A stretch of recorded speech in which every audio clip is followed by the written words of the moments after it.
People weren't lying when saying that Cross aka X is different. I noticed it myself when starting my own journey a year ago, and going across the many sites of the internet, I saw something. There are a lot of people who are confused, asking why that is the case. Will I enjoy it?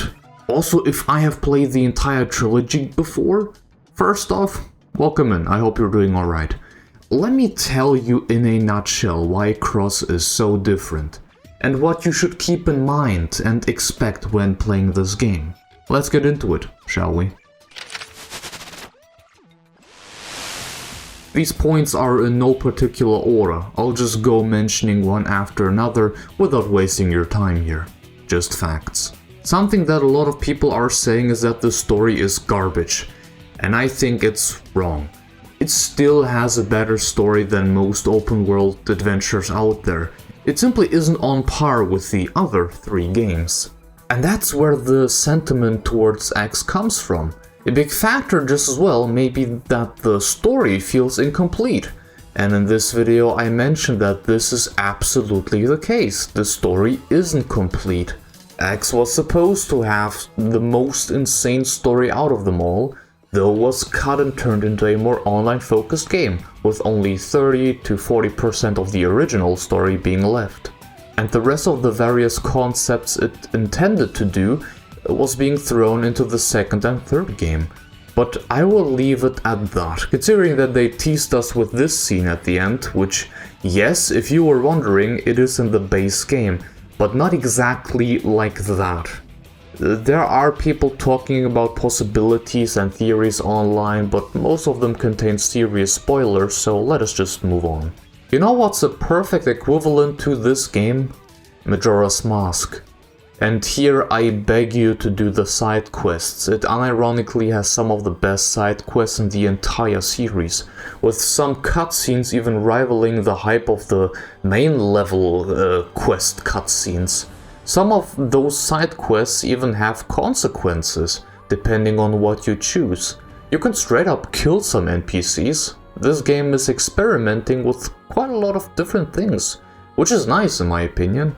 And talking about the lore for this game, it has something that I loved about Elden Ring, and I guess also all the Souls games, that your collectibles that you collect for your Collectopedia, all of them have lore. And boy, let me tell you something, this game has a lot of collectibles, specific ones on the ground, in the sea, some you can find in caves and even in the sky. And yes, the game has caves.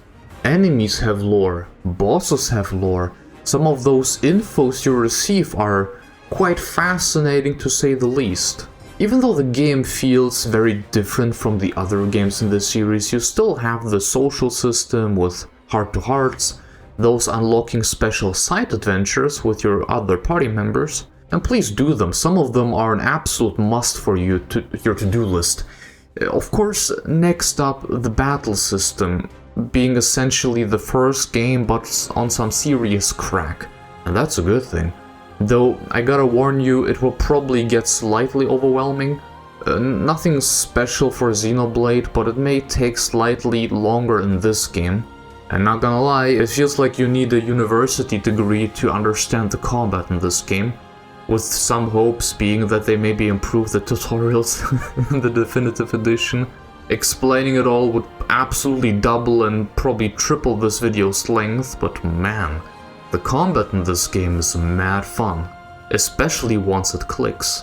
You still have custom armor pieces like you know from the first game, with custom weapons and augments for each piece that work essentially like the gems. Also, a very important info, you won't get this skill early on. It is more like a mid to end game thing, even though it is marketed on the main game art even, as if you would get it right away, but that isn't the case, you won't. But don't let that discourage you, because the exploration in general is genuinely the best in the entire series. You are given the best and biggest Nintendo world ever created, aka one of the biggest open world games ever created, and you will feel that. The best part, exploring it feels actually rewarding. You have so much to do on Mirror, From scavenging resources, installing probes, collecting items, exploring caves and hidden areas, and killing a lot of bosses. This game's enemy variety is absolutely insane. But yes, once you get your skill, you also get the verticality. This game is what Tears of the Kingdom wanted to be when it comes to that. And not only that, all of a sudden you can fight the different enemies, because when you fly up, look at that, there are enemies up there. You can also take on way bigger enemies. You can get to places you previously couldn't, and there are a lot. All I want to say is that there is a lot to this world. It may not be like the other games, but man, the world of Mira alone is something that you must experience. And I haven't even talked about the main hub NLA yet. You can spend your gathered resources here, spend them on items, weapons, scale parts and such, invest into various different arms manufacturers, so they have more to offer. Join one of the many divisions that fulfill different duties, the entire online aspect of the game, special global nemesis bosses where up to 32 people can fight against one boss at the same time. Not on display, because you know, you and Switch would be cooked, but you know what I mean. There are missions you can go on with up to 4 other players in real-time co-op here. You are given solo missions every day by the server, like kill this boss or collect those items and other stuff, to receive tickets, to exchange them for items and other things. There is so much juicy meat to this game. I had over 120 hours in this game. I have completed around 50 to 60% of the map, and I haven't even touched the online aspect of the game. There is so much more that I haven't even talked about. But yes, you can absolutely be excited. This game is what would happen if you combine your usual Xenoblade experience with some Tears of the Kingdom and Elden Ring being mixed into it. And did I also mention the music? You are in for a treat.